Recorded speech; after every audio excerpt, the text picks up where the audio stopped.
You're listening to The Authenticity Show, where you get to eavesdrop on great conversations about health, creativity, and the quest for excellence. Your hosts are Carlos Casados and Satch Purcell. Our guest today is Amy Hay. Amy is a local Southern California artist. Her studio is called Centaur's Arrow.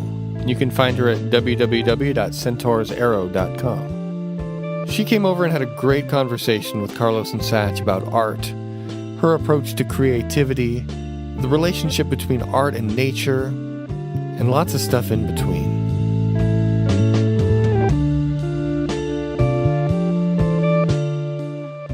So I'm looking at this one that you titled Fat. Oh, yeah, that was for Inktober. Inktober. Yeah. Okay, so what's Inktober? So there's an artist on Instagram that created Inktober. They put out prompts for each day, and you make a drawing in ink based on those prompts. And so I decided to see if I could do an abstract drawing of each of the prompts. So, yeah. Wow. Does that look fat to you? You know, the title helps me understand it because I'm thinking of like fat cells or like fat droplets. Yeah. You know, when I see that, I don't know if that's what you were thinking. I mean, I was just trying to really stretch that out to be fatty. Yeah, I think that's really cool. See, Carlos? Yeah. That's beautiful. I think it's kind of gross. Wow. It's cool that we have a real live artist here. And unfortunately, our listeners can't necessarily see all these right now, but I'm sure we'll have some up on our website. What I'm noticing in looking at your art is that you do a lot of shapes, a lot of flowing geometry. That's what it looks like to me.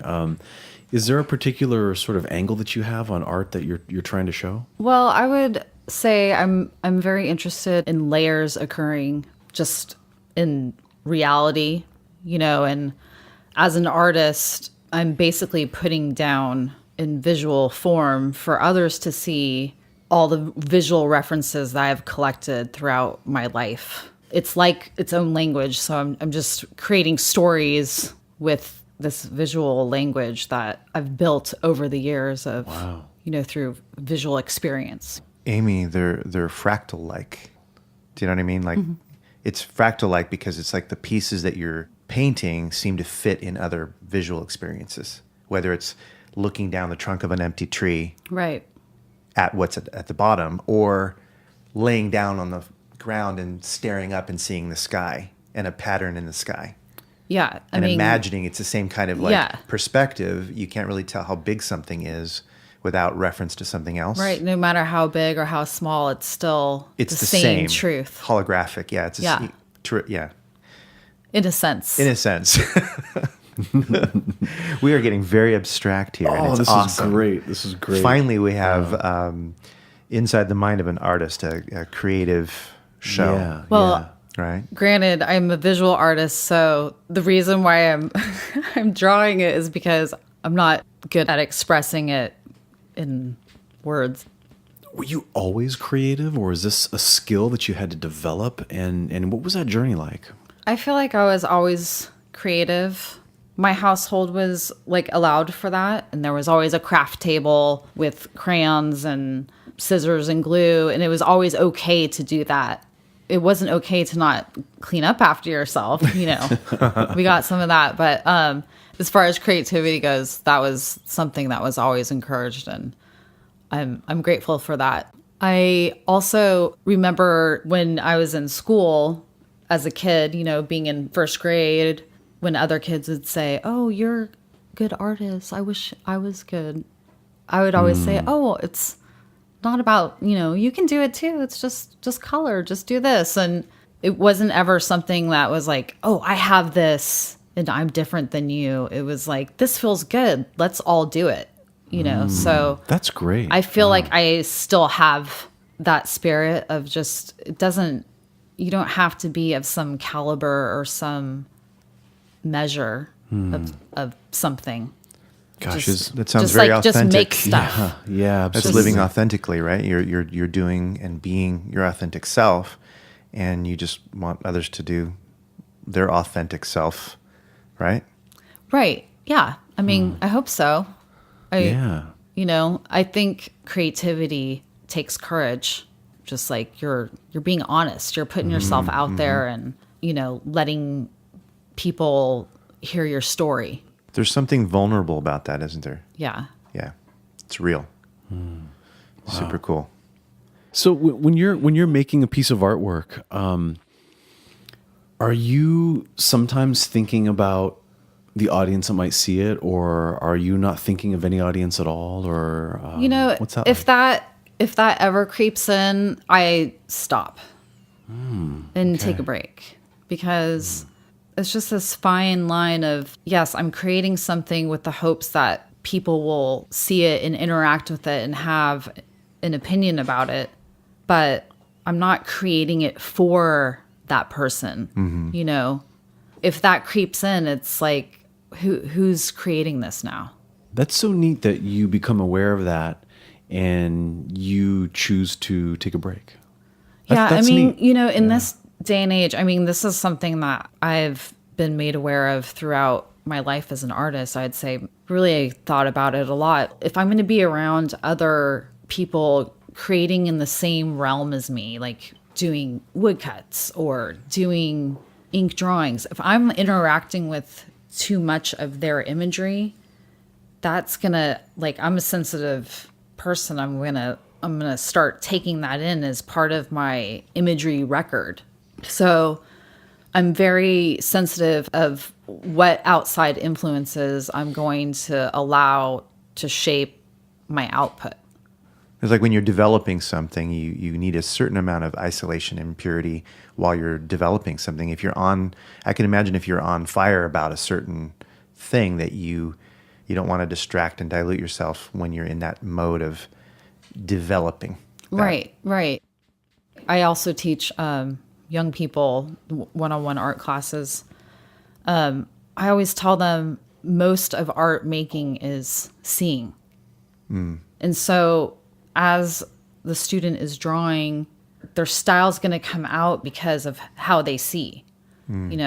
I see certain details that maybe you don't see because maybe I'm drawn to certain details, or you know what I mean? Or maybe I'm practicing certain details. Well, actually, I don't see as much detail probably as you because I have bad eyesight. I don't have glasses on. Which is part of me too. The fact that I'm seeing that blurry, like I have a different relationship with the shape of that book than you do, because I literally see it differently than you. Yeah, and then, well, seeing is not just external, right? We have an external part of seeing, which is describing something that's outside of us, but then there's, you can't really divorce that from your subjective seeing, the vision of what it is that you're looking at that may exist in physical space, but you still have a relationship with that thing, whether it's blurry or not. If you're seeing something perfectly blurry, is it blurry or is it focused? Right. Do you know what I mean? Yeah. If you can draw a perfectly blurry picture, then I would say that's pretty focused. Yeah, it's your reality. Yeah, it's clear. It's clearly blurry. Like my painting style, I feel like part of it is derived from not seeing well. Like the way that you have to see differently. The way that I look at stuff, and I've done this since I was a kid, is especially if I see other paintings, is I just see it in like stacked puzzle pieces of color, because it just all looks like it all fits together. And like that's kind of how I see objects that are far away. They're just like patches of color stuck together like a little puzzle. And so that's like how I paint, and yeah, I can really see that now that you describe it that way. I can really appreciate some of what I've seen in your art. That's really interesting. And there's extraordinary detail in the way you draw that too. And I feel like that comes just from noticing those details. Like I said, since I was a child, I go really deep inside something when I'm observing it, just of like, wow, like, what is this made out of? How is this here? Because right. Those are great questions. Like, that's just, like, reality is weird enough, It's Yeah. just like, whoa, look at this wood. This is, like, so much going on here. No one could have planned this out. Yeah. And I'm sitting here trying to draw every single little part of it, And I think it's, like, just a good practice of, like, mindfulness and awareness. And I recommend it to everybody to just draw what you see. And that's how I teach my students is, like, if you want to be good at art, just start drawing what you see, because you start building a relationship with space and light and how light interacts with different surfaces. And then all of a sudden you have, like, this great appreciation for, like, any surface you look at. As soon as you are looking down at your paper for longer than 3 seconds, you're no longer drawing what you see, you're drawing from memory. So look at it. Look at the thing that you're drawing. Such a fast society that we live in now, since compared to when we were children, it's like, that's how we are with things and people, is like, oh, I know what that looks like. I don't need to look at it any longer because I already know. You know what I mean? Right. Yeah. And it's just, Good I parallel. like the idea of just, it's here. Draw it while it's still here. Like, how rude of you to look away when it's here for you to draw right now. That's such a great analogy. That's You know? beautiful. It sort of my reminds gosh. me of, like, you go to a concert and then somebody's trying to record the concert on their phone and they're looking at this artist that they came to see through their phone, but Yeah. the artist is right there in front of you. Yeah, just look at him. There he is. Wow. Wow. And then That's great. And then you have, like, this amazing record in your mind. Not now you have the visual and you have all of these other feelings and, sounds and smells attached to this visual. Like, how many times I've, like, seen a color and I'm like, oh, that reminds me of, like, my parents' van, and now the smell of this in the summertime, all those things happen. It's like this visual record. And nowadays we're just so interacting with the screen, which in some ways is positive and in some ways is negative, but that, having that, like, physical thing in front of you and how it, like, absorbs sunlight, and the only reason you're seeing that color right now is because you have, like, these cones in your eyes that, and only you see that color that way. Like, there's no one else who's going to see the color the same way that you see it.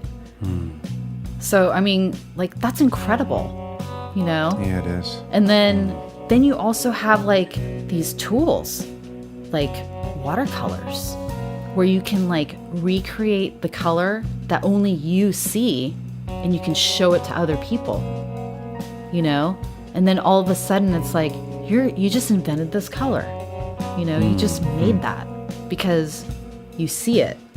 Yeah, you're talking about, like, infinite possibilities when you look at something. Yeah. Yeah, that's neat. Yeah, that's really neat to me.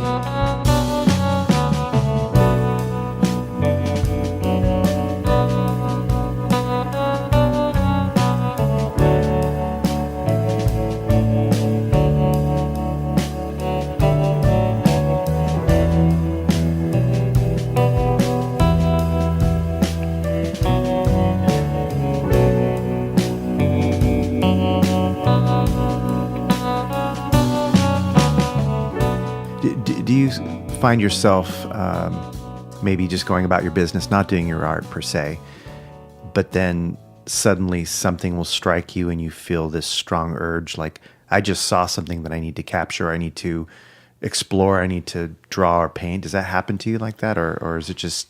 Yeah, I mean, that does happen, and sometimes it works out to where I just do it. But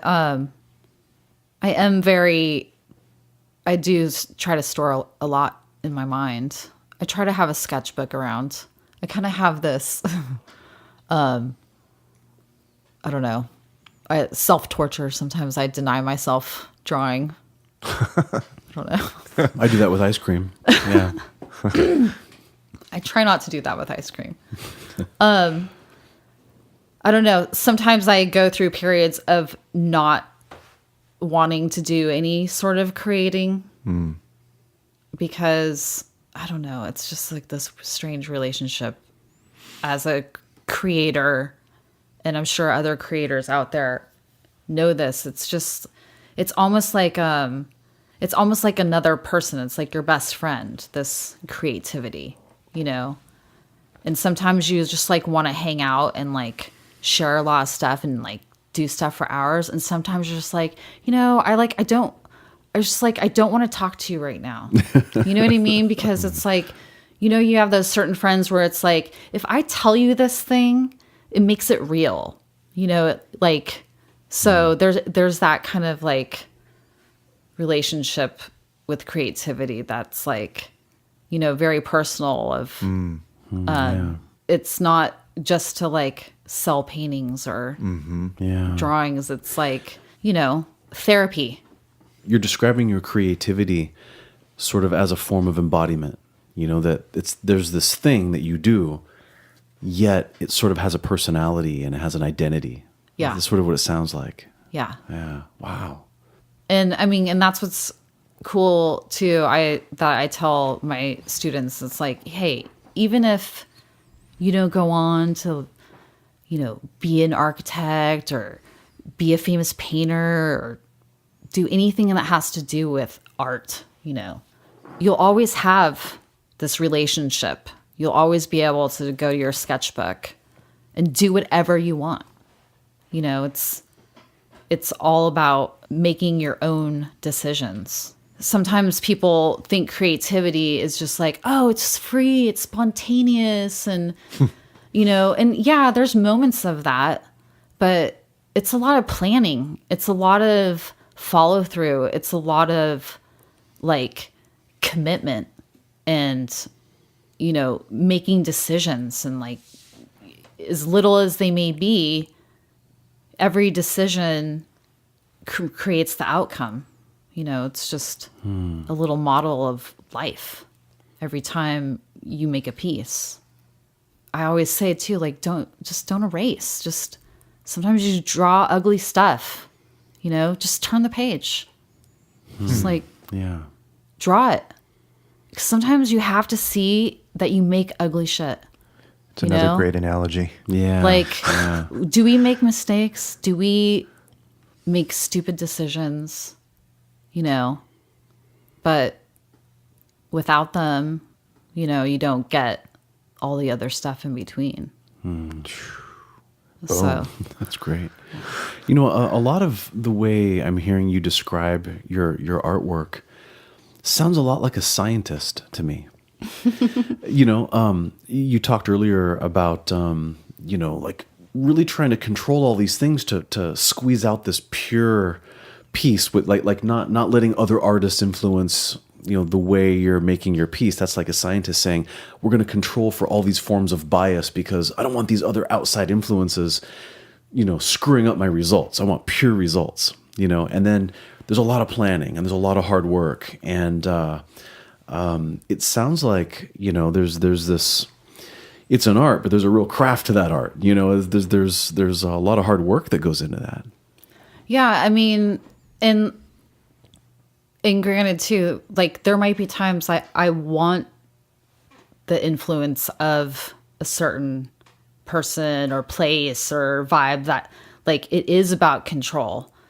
I mean, like you're the creator. Like that's the whole point is you're in control. Like, you're a control freak. You know? You are God. And you know, it's like sometimes when I talk to some of my students, I've heard them say like, oh, I've been accused of being a control freak or I'm a perfectionist. I'm like, that's fine. This is the place where that's okay. You know, your opinion of what's perfect is going to be this today with this piece. And then when you're done with this piece, your idea of perfection is going to be totally different, you know, and that's okay. It's okay to like keep wanting to reach what you think is perfect. There's nothing wrong with that. You know, it's the most healthy place to to put that. There's a lot of wisdom in what you're saying that reminds me of the conversation with your husband, Mark, because it's like you guys have devoted yourself to exploring an idea deeply enough that it's become so much of a part of you that you can see the world through those eyes, and it changes the way you describe things, the way you guys describe reality and your day-to-day existence, and it comes across as wisdom. It's really nice to hear. It's Yeah. cool. Thank you. It's great that you like recognize our aligned philosophies because, as you know, we teach together outdoors, and so the world of being an artist definitely collides and is very integrated into the world of being in nature and living off the land. They're very much aligned. And Mark and I, when we were in high school, we used to have conversations about, wow, what would the perfect school be like? And we'd talk about, what kind of situation. We'd be like, oh, no classroom. Your own version of Hogwarts. Yeah. So it's been great to go on this journey together and kind of put both of our ideas into play. And, it's not, I don't feel very far away from my own childhood, so I feel like at times I can relate more to young people than maybe adults, because they're honest, they're seeing things with fresher eyes, and hey, time's fleeting. And, every moment that we have to be a good influence on a young person and have them want to be good stewards for our earth, is, I think, a way, just the creativity, the need to just make stuff, and find ways to like interact with ingredients, whether that be paint, canvas, clay, dirt, We're just curious of how we fit in with these things all the time as humans. That's one of the things I enjoy very much about being outside with our school is I just see it all naturally come out in the young people. It's just part of who we are. It sounds like curiosity is a big part of your creative processes, both you and Mark. Yeah, for sure. For sure. And I mean, it drives it and seems to be a huge part of it. Curiosity is king. I mean, that's where it's at. If you can stay curious, then, you're alive.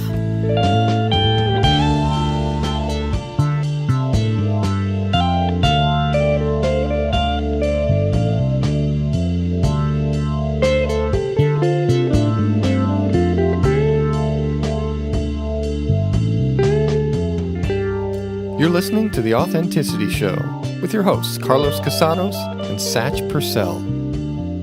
Up next, Carlos and Satch continue their conversation with Amy Hay about art, including 2 album covers she did for me, which make me happy every time I see them.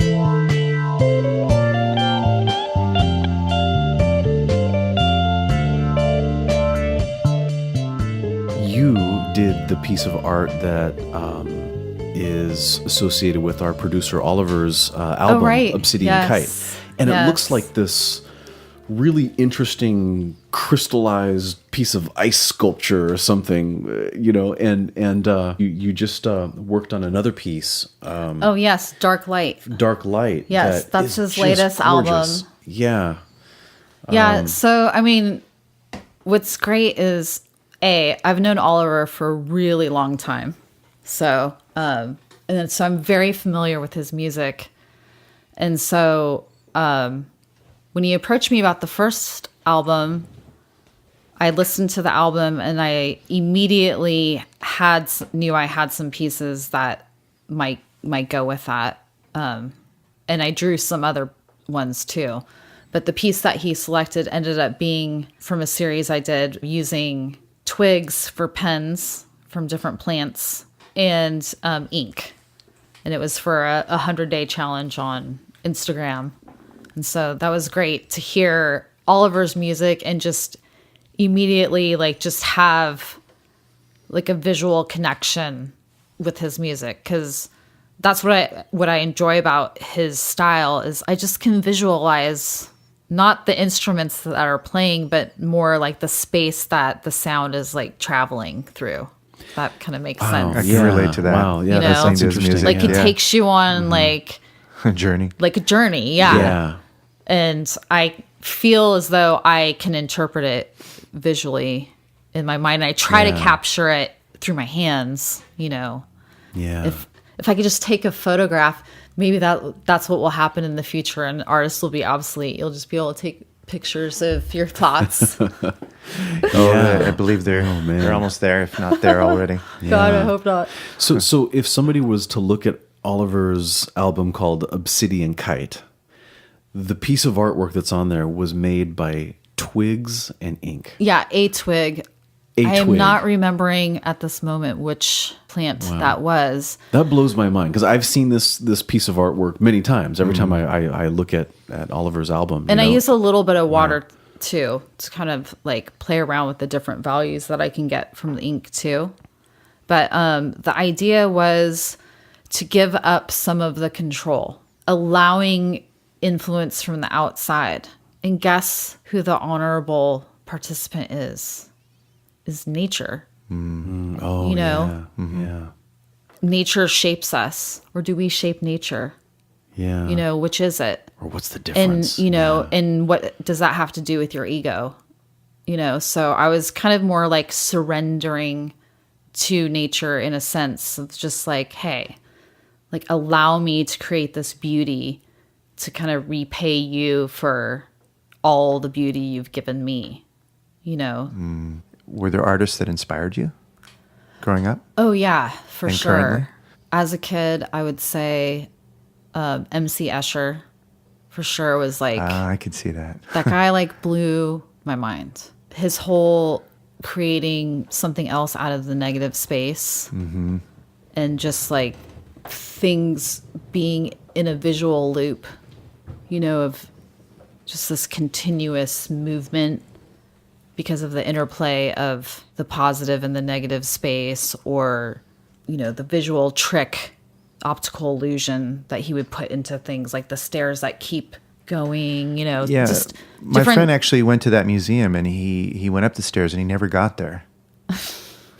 Sorry, It's a beautiful metaphor that you can never arrive. Yeah. Right? You can only travel well. it is Yeah. the hand which draws itself. Yeah. Yeah. Yeah, so cool. He did that, yeah. And he also did a lot of woodcuts. That is something that I really enjoy creating in that realm. Who else is Picasso? A lot of people think Picasso's like so simple and, Not his early stuff. you know, but how he got to where he ended up, I feel is, I like his story. Like his progression. His style, where he started as a young man and where he ended up. I get it. Like throughout my life as an artist, I've gotten it here and there. Like, I get it, you know. And then especially when you actually some of his paintings I didn't see in person until I was, you know, in my late 20s. And then I was like, whoa, oh, I get it. Oh, I even get it more. You know, his paintings are just, there's a lot more depth in them and information in them than you can ever get from the photographs that we usually see. So he was a big influence. Salvador Dali was like, the whole surrealism idea was very intriguing to me as a young person, you know, especially like in junior high. I was like, whoa, he's so cool, you know. I remember seeing his show at LACMA. I remember I almost passed out. I was like so overwhelmed because there was work there from him being from when he was 19, you know, and I was like, I was 19. I remember being this person, like not that I'm Salvador Dali, but just like having that developed relationship with art, with the visual world. Yeah. It was like I just had this moment of connection of like, wow, like he's a real fucking person. And I'm a real person. And we do the same thing. You know? That's so awesome. And it was just like, it was like overwhelming just being in this place full of all his work. And he had no idea when he was 19 that his shit's going to be in LACMA, like with thousands of people, you know, hoping to see it, you know, and you just see his lines. You can see the moment that his little 19-year-old hand did that, you know. I don't know. It was just really cool. Wow. So he was a huge influence for me. I can really see the influence between you and your husband talking about this, about tracks. Yeah. About leaving this history behind of like, you know, moments in time where something or somebody warped you and changed reality, and there's this record of it. Yeah, you know, I mean, so that's what art is. It's a physical record.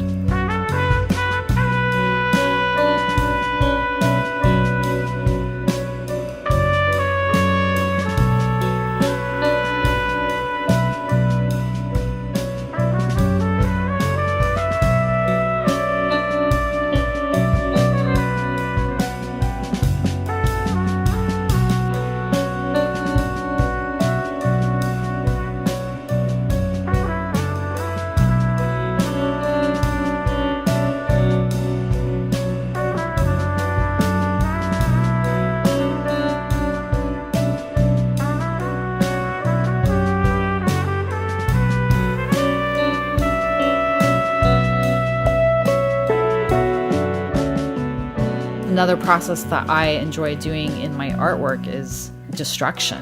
That's something I do with some woodcut processes where you're reducing the block as you're creating an image in order to keep adding more layers of color or value. So you carve away the image, print out your whole edition, and then you go back into the block, remove more of the block away, roll another color out, print those on top of the next, you know, and keep going. You build up the layers, but the block changes, so you can't ever go back and revisit the previous steps, the previous moments. You can't go back, because in order to go forward, you have to destroy. I mean, it's like so eloquent. I love doing it. I love just hacking away at something I spent hours carving. I don't know, it's like, if that's cool. demented, but I love it. It's great. just like so real, you know, like you can't be a kid forever. Like you can't have your grandparents forever. Like, you know what I mean? Like shit's gotta die. Yeah. Like, you know, you're gonna die. I'm gonna die, you know? Yeah. But there's beauty in that. Yeah. You know, what you're describing reminds me of a developing fetus. Like, for example, take the hand. At one point, there's no space between what we look at and see fingers. It's just a big ball. And then these cells are programmed to self-destruct. So all the cells that are between your thumb and your index finger, and all the cells between your index finger and your middle finger, have to die so that you can carve out a hand out of this fetal so tissue. rad. I didn't know that. Yeah. See? So, yeah. It's negative space. Like, I just have this love affair with negative space, because you can't have things without it. Like, you can't, you know? The concept sounds so kind of ridiculous, but, you know, there's space between you and I. I'm thinking of Taoist poetry again. Yeah, Taoist poetry and everything else. Also, you know, in the Hindu philosophy, you know, akasha, you know, space. It contains the other elements: fire, water, earth, and air. And akasha could be thought of as the light, like the astral light, if you want to think of it that way, the mental stuff, the dreams. But it can also be the vessel out of which things manifest. It's like a space. You know, look out in the night sky and you see all that negative space, the blackness of space. It just brings to mind esoteric ideas, because we're talking about art, I'm talking about philosophy. It's kind of natural for me to think about spiritual and metaphysical ideas, which seem to be almost on the border between all that. Yeah, for sure. I mean, I find it almost comical, like when talking about creating art and trying to describe certain processes, it just makes me laugh, because it's just describing a bigger truth. which is why I named my studio Centaur's Arrow. It's Nice. because to me, art is just truth. Sounds kind of hokey, but Not you to know, me. that's just what it is. And Not in to this the team here. Sagittarian Yeah. world, they shoot arrows of truth. And so I was trying to describe art as the great. name of my... And if people want to see your art on Instagram, they just go to Centaur's Arrow. Yes. Yeah. And they can also see it on the cover of Oliver's new album. Yes. Oh, the new album. That's Yes, right. which I'm excited about because I wanted to bring it back around to that because that's like a fun thing when two different realms of creativity can come together. You know, I have no musicality whatsoever. I can't play anything. I love music. I love listening to music, and it's definitely a huge part of my life. So it's just cool when someone else's creativity, like their mode, fits well with mine. And so I thought your latest album, Oliver, Dark Light, when I heard it, I was just like, yeah. And I thought I wanted to do color. I'm like, no, I'm going to do ink.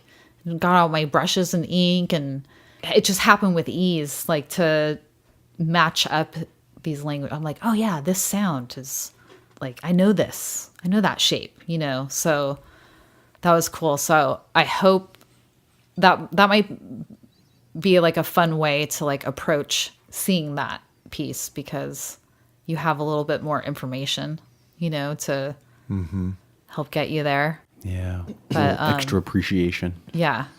So it's very spatial, kind of takes you within those little spaces in between. That's actually the thing that we were saying before we actually sat down, was that one image just kind of pulled my vision into the picture. It was like there was a clear feeling of depth in it rather than just seeing it as a two-dimensional. You're really good at taking those lines, curves, shades, and whatnot, and making it seem like you really are supposed to be falling into the picture or something. You know, it's like it's there. Great. I Thank felt the you. same Do you thing. know what I mean? I felt It's like, like your my eyes vision get pulled right in. Yeah. I felt like my vision every time I look at it is continuously falling into the focal point. Yeah. And That's right into that awesome. light, like I'm falling into the light. My Yeah. vision just can't stop falling into that light. Thanks, It's really guys. cool. Yeah. Yeah. So then you gotta like put on some headphones and stare at that, and then like you'll just like keep falling, but like in a really groovy way. Yeah. I actually felt like just from looking at it for a few seconds that it was like that. It was kind of like, oh, I would like to look at this later and just kind of Trip out for a little bit. trip out, man. You know, just let my vision take me. Tripping. Yeah. Trip into Well, that I mean, picture. mandalas, right? Let's kind of relate back to the spiritual thing, right? Mandalas and yantra are visual representations of spiritual ideas and sacred geometry and various representations of cosmology, right? Forces interacting. And many of them have a quality that is fractal-like, and they also have a depth that can sometimes be there, even though it's a two-dimensional image. Right. And it's I'm not very familiar with that. How far back does that type of practice? I don't know for sure. I just know it probably at least 5,000 years old. Yeah, but that's see, like, probably conservative. It's Probably so, goes back you much know, further than that. It's so in us to like It's really old. wonder about stuff and like put it together and put a meaning on it, and Yeah. you know, it's just in us. Everybody's an artist.